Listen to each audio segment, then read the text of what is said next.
یہ چپ کے مزے ایسی نعمت ہیں کہ جس بندے کو نصیب ہو جائے اس کا بولنے کو دل نہیں چاہتا، وہ خاموش بیٹھا اپنے رب کی یاد میں لگا ہوا ہوتا ہے۔ حضرت خواجہ باقبیلہ رحمت اللہ علیہ بہت خاموش رہتے تھے۔ ایک بندے نے کہا کہ حضرت آپ کچھ نصیحت کریں، آپ کی نصیحت سے لوگوں کو فائدہ ہوگا۔ تو حضرت نے جواب میں کہا، جس نے ہماری خاموشی سے کچھ نہیں پایا وہ ہماری باتوں سے بھی کچھ نہیں پائے گا۔ جس نے ہماری خاموشی سے کچھ نہیں پایا وہ ہماری باتوں سے بھی کچھ نہیں پائے گا۔ تو خاموش رہنا آسان کام نہیں ہے۔ بندے کی ایک طبیعت بنی ہوتی ہے بولنے کی، اور ذرا موقع ملتا ہے تو بولنا ہی شروع کر دیتا ہے، رکنا بھی چاہے تو رک نہیں سکتا۔ اور جس کو خاموشی کے مزے اللہ تعالیٰ فرما دیں اس کا دل گھبرا رہا ہوتا ہے کہ کیوں اتنی ٹر ہو رہی ہے۔ جیسے برسات کے موسم میں مینڈک ہوتے ہیں نا تو ٹر ہو رہی ہوتی ہے، ایک آواز آ رہی ہوتی ہے مستقل، اسی طرح بندہ چپ نہیں رہ سکتا، ٹر کرتا رہتا ہے، بولتا رہتا ہے۔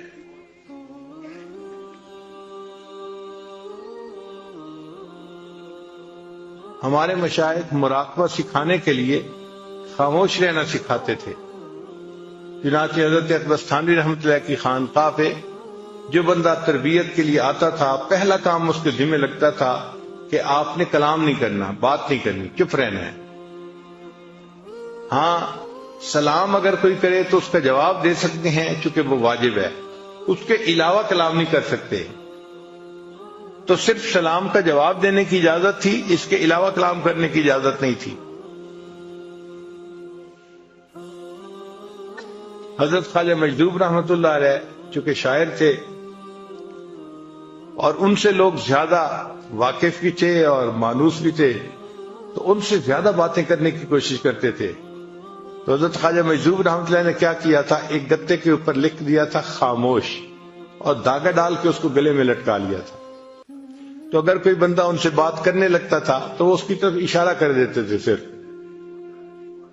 بھئی دیکھ لو یہ سائن ہے خاموش، اس طرح خاموش رہتے تھے۔ حضرت مفتی محمد شفیع رحمۃ اللہ علیہ اور حضرت مولانا یوسف بن نوری رحمۃ اللہ علیہ کے بارے میں آتا ہے کہ جب دونوں شہزادوں نے علم حاصل کر لیا تو تھانہ بھون حاضر ہوئے کہ حضرت کی خدمت میں کچھ وقت رہتے ہیں۔ اب جب وہاں گئے تو عشاء کی نماز پڑھ کے کمرے میں آئے، دونوں کو رہنے کے لیے ایک ہی کمرہ دے دیا گیا تھا۔ تو کچھ بیٹھے تو کوئی بات چیت شروع ہو گئی، تازہ علم پڑا ہوا تھا، بات ہوتی گئی۔ تھوڑی دیر کے بعد جو خانقاہ کا خادم تھا بوڑھا، وہ آیا، اس نے آ کے دروازہ کھٹکھٹایا کہ جی خانقاہ میں عشاء کے بعد باتیں کرنے کی اجازت نہیں ہے، آپ چپ ہو جائیں۔ وہ چپ ہو گئے، مگر اس کو روٹین میں لیا، اور تھوڑی دیر کے بعد پھر کوئی مسئلہ شروع ہو گیا، پھر باتیں شروع ہو گئیں۔ جب پھر باتیں شروع ہونے لگیں تو تھوڑی دیر کے بعد وہ خانقاہ کا خادم آیا اور اس نے آ کے کہا کہ جی مجھے حضرت کی طرف سے یہ حکم ہے کہ جو ایک دفعہ منع کرنے پہ نہ رکے اور پھر باتیں کرتے رہے، اس کی سامان کی گٹھڑی اس کے سر کے اوپر رکھو اور اس کو خانقاہ سے دھکا دو، جاؤ۔ جب آپ نے بات سمجھنی نہیں تو رہنے کا کیا فائدہ، کیوں وقت اپنا بھی ضائع کر رہے ہو، ہمارا بھی ضائع کر رہے ہو۔ تو اس نے کہا جناب میں دوسری دفعہ آ کے بتا رہا ہوں، اب اگر میں نے آپ لوگوں کی آواز سن لی تو میں نے آپ کا سامان آپ کے سر پہ رکھنا ہے اور آپ کو خانقاہ سے نکال دینا ہے۔ پھر دونوں کو احساس ہوا کہ خاموشی کی اہمیت کتنی تھی، کتنا سیریس معاملہ تھا۔ پھر اس کے بعد وہ نہیں بولے۔ ایک عالم آئے حضرت تھانوی رحمۃ اللہ کو ملنے کے لیے، بڑے عالم تھے، مگر حضرت نے انہیں کہا کہ آپ نے بات نہیں کرنی، چنانچہ وہ بالکل نہیں بولتے تھے۔ تو تھانہ بھون کے جو مقامی لوگ تھے وہ ان کو گونگا سمجھتے تھے، کیونکہ کبھی بولتے سنا جو نہیں، اس کو کوئی بات بھی کرنی ہوتی تھی تو اشاروں سے کرتے تھے، تو لوگ ان کو گونگا سمجھتے تھے۔ جب وہ کچھ عرصہ رہے اور ان کے اوپر رنگ چڑھ گیا تو اب حضرت نے ایک دن انہیں کہا کہ آپ درس قرآن دیں۔ تو انہوں نے درس قرآن دینا شروع کیا تو مقامی لوگ حیران تھے اور آپس میں باتیں کر رہے تھے کہ دیکھو حضرت گنگوہی کی کرامت کے گونگے بندے نے بھی بولنا شروع کر دیا۔ تو مشائخ اتنا چپ کا مجاہدہ کرواتے تھے کہ بات ہی نہیں کرنی، اور واقعی چپ کے اپنے مزے ہیں، ہم اس سے واقف نہیں ابھی، اگر واقف ہو جائیں تو بات کرنا ہمیں مشکل نظر آئے، دل نہ چاہے بات کرنے کو۔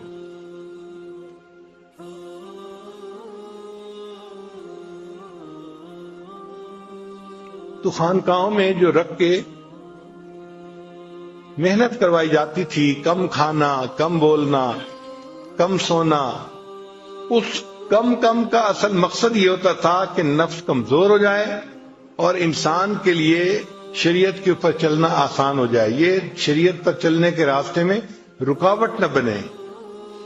اس لیے اپنی خواہشات کو توڑنا یہ سب سے بڑی چیز سکھائی جاتی تھی کہ بھئی کوئی بھی خواہش دل میں پیدا ہو اس پر عمل نہیں کرنا۔ حضرت عبداللہ ابن عمر رضی اللہ تعالیٰ عنہ کے دل میں ایک مرتبہ خواہش پیدا ہوئی کہ میں مچھلی کھاؤں، بیمار بھی تھے، آخری وقت تھا، تو بیوی نے مچھلی بنوائی۔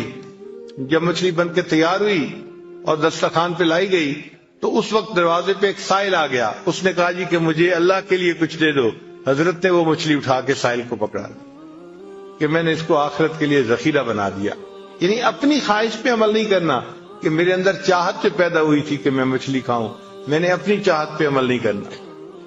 اور آج کل تو اپنی ہی چاہت کا یعنی ماحول بنا ہوا ہے، ہر بندہ کیا مرد اور کیا عورت کرنا وہ ہے جو میرا دل چاہے، میرا جی چاہے، چھوٹے سے لے کے بڑے تک ایک ہی چیز ہے، اپنی خواہش پہ عمل کرنا۔ اس وجہ سے آج نفس اتنے موٹے ہیں کہ انسان کے قابو میں نہیں، اور ان کو کمزور کرنا ایک مشکل کام بن گیا ہے۔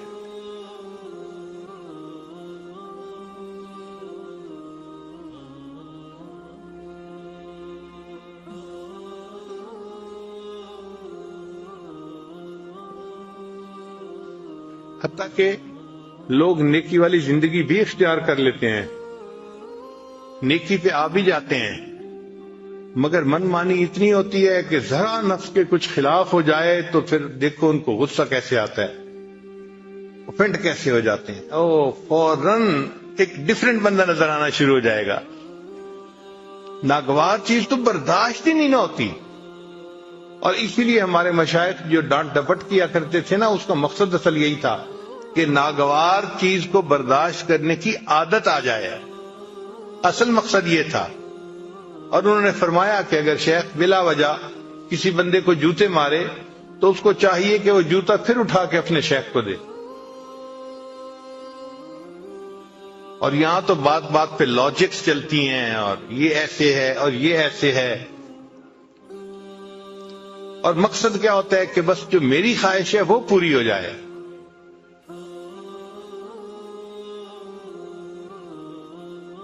تو تصوف سیکھنے کے اصل مقصد ہے اپنے نفس کو کمزور کرنا اور اس کو شریعت کی لگام ڈالنا۔ جس نے اپنے نفس کو شریعت کی لگام ڈال لی اس نے گویا اپنے نفس کو مار لیا، اور دنیا جہان کی سعادتیں اس بندے کو نصیب ہو گئی ہیں۔